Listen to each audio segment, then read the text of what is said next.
You ready? Can we start recording? Huh? Can we start recording? Yeah? Oh, you did it, babe. You want to tell them the story?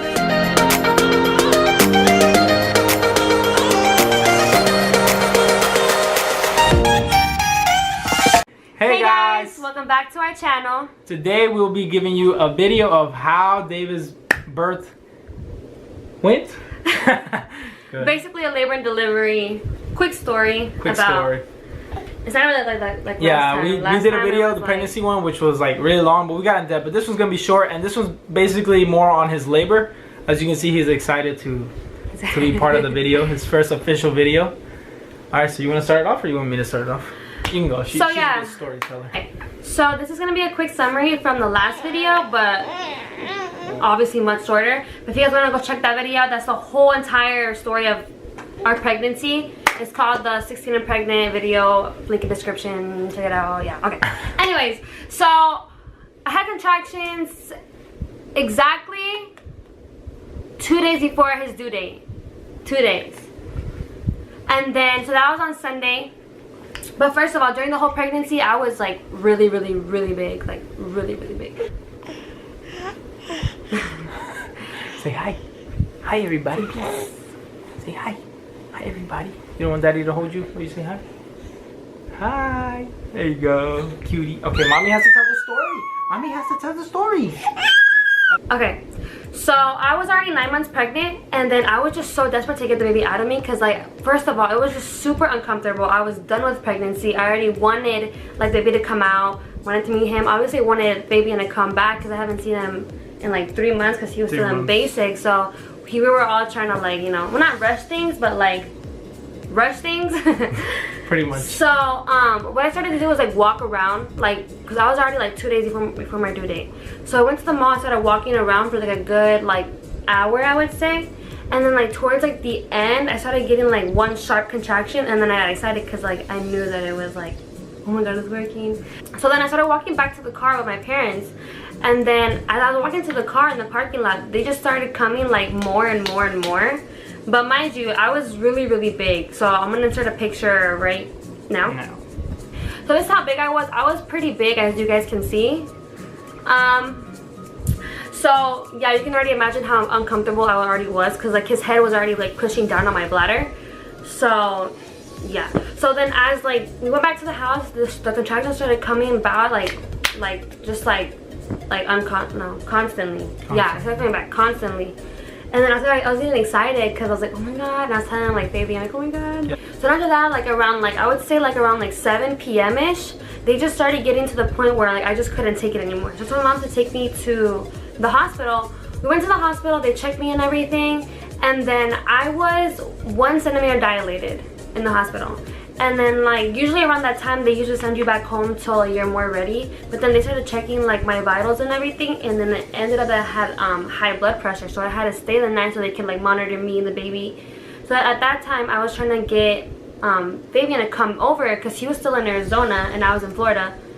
So we were trying to figure that out at the same time as I was like, yeah. So for me, pretty much during that thing, I was it was a Sunday. You told me.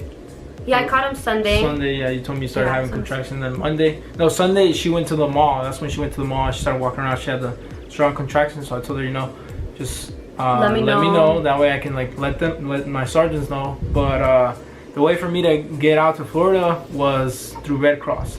But they only let you leave if you have like an emergency, like bad emergency. Like so if she had dying, or if she was gonna have a C-section.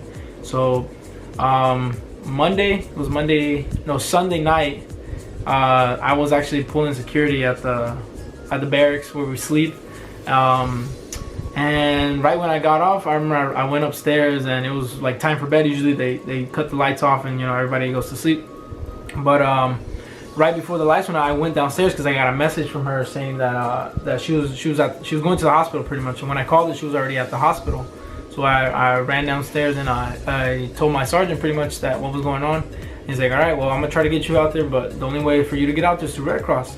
So we, no, you contacted Red Cross, so he right? gave me a number to contact Red Cross, but then like they were like, oh, we can't do that and all this stuff. Basically saying like if it's like only like a dire emergency. Yeah, which is kind of dumb. Yeah, I'm like, I'm giving birth, and then but they just didn't care. So I'm like, I started like freaking out because I wanted him to be there for the delivery, for him to like, you know, actually experience everything like hands-on, because he wasn't really like there for like the last like 3 months of pregnancy. Yeah. So at least, you know, come for the delivery. So from there, it was kind of hard.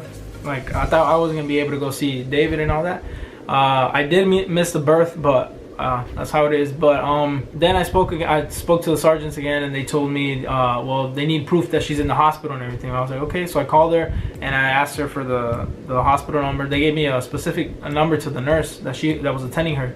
So they contacted her, and then they told me pretty much they're gonna try their best to get me out there, because it's not like they need the Red Cross message pretty much. So he went and talked to the commander and everything, and he was like, boom, just go ahead, do it. He signed my paper. He was like, all right, just go buy your tickets. I think I spent like $700 on a ticket, because it was like really last minute, yeah, last minute. So it was like $700. Like, geez, but it was whatever. I get to see them. So from there, I bought the tickets, and then I waited at the airport 5 hours. So luckily for me, there was these two girls were on CQ that night, and they heard what was going on, and then like I needed a ride to the airport, and to the airport it was like an hour away, so they were charging me like 120 to get there. So they heard, and they're like, oh, can we help him out, you know, we'll take him to the airport, that's fine. And it was like midnight, right? Mm-hmm. When I was talking to you, yeah. It was like midnight, and then I was like, you know, I was thankful and everything, and I got to the airport at midnight, and then my flight didn't leave till like 5, 6 in the morning. Yeah. So I was there at the airport like for 8ish. Yeah, I was there for a while. It was a few hours, but once I got to the airport, I waited, and that's when I flew out. When I flew out in the morning, my dad went to pick me up. I remember that, and I was like no hair. Remember? Yeah. I was like fresh out of basic, so my hair was like really short. Before that, when I was at the airport, she calls me because she was already about to give birth, and that was right before I was about to get on the plane. Like it was perfect timing. I was about to get on the plane, and she called me.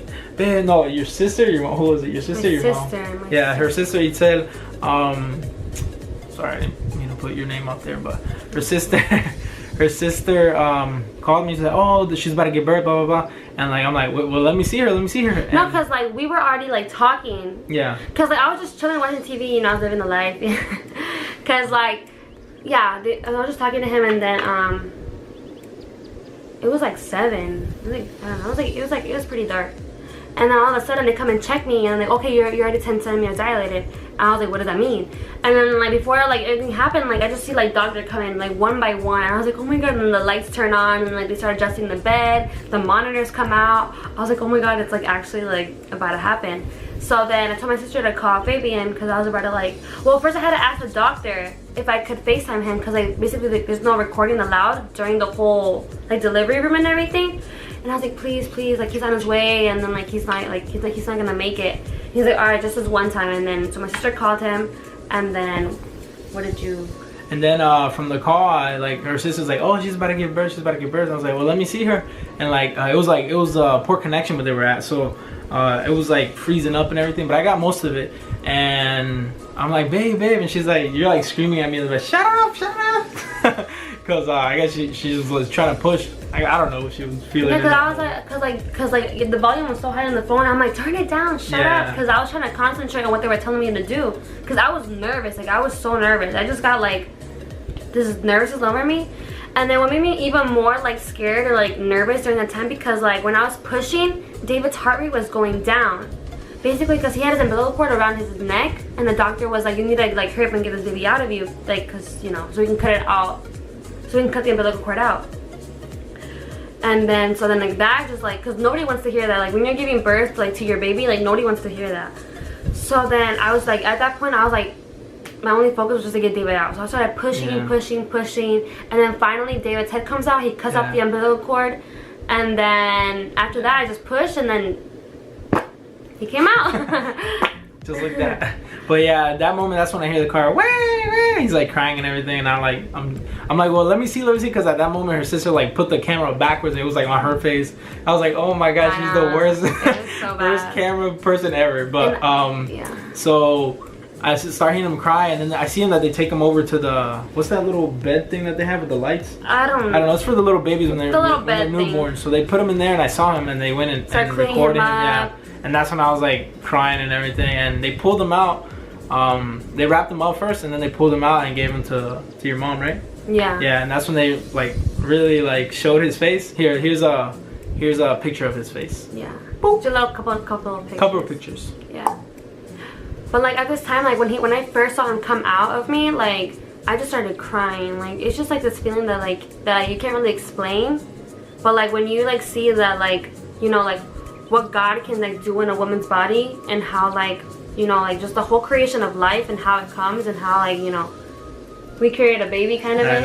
And it's just like a surreal moment. Like I just started crying, and I was like, oh my God, because I was just so nervous to meet David. Like I didn't know how he would look like. I didn't know like anything. I was just so nervous and excited at the same time. Everyone kept saying he was gonna like you, but you, yeah. He did. But yeah, when he came out, he looked just like me, and then he started looking like mommy. Right? But now he looks like both of us, I think. You look like mommy.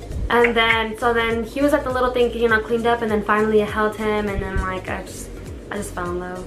Yeah, and then from there, that's when I arrived at the hospital. Actually, I arrived to Florida, and my dad picked me up. We got lost, remember? Yeah. We missed the hospital. He had just graduated, and I missed his graduation, so I hadn't seen him in like 3 whole months. She couldn't fly on a plane. Only like on FaceTime. That was only like nothing she could do. 3 times total on FaceTime out of the whole 3 months.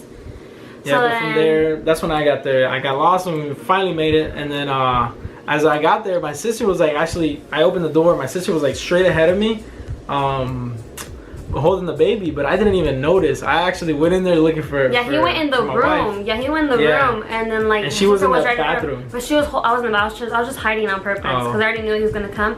So I was hiding to see like he wouldn't like you know, surprise him or whatever.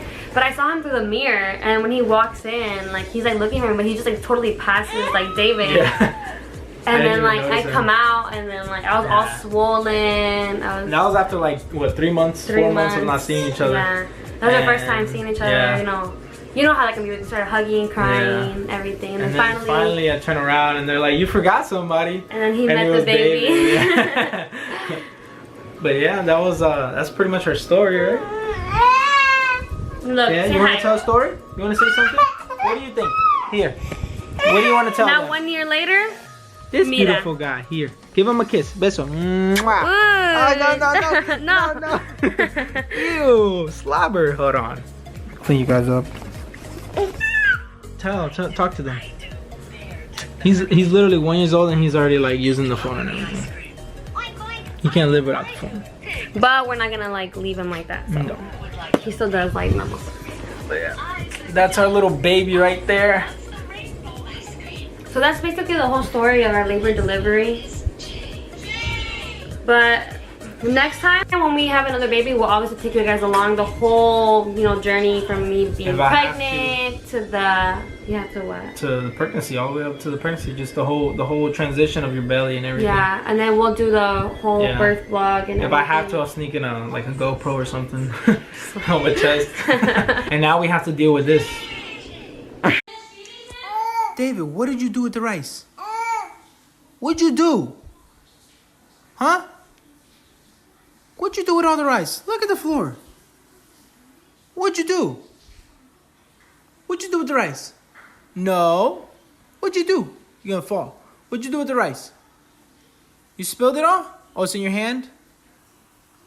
Who touched you like that? That's okay.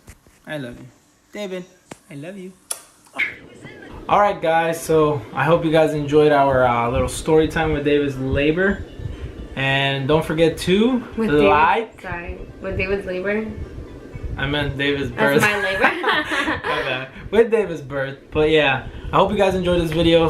Stay tuned for more videos because this weekend is my birthday. So we're planning to go out to New York for my birthday. New York! Lower New York because we can't go up too high.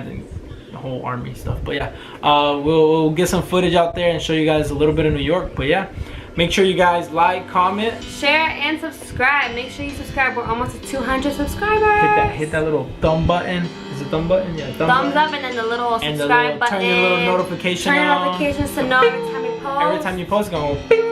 You're gonna know Vega family, alright? So make sure like, comment, share, and subscribe again. And we love you guys. We'll see you guys next time. Peace. Bye.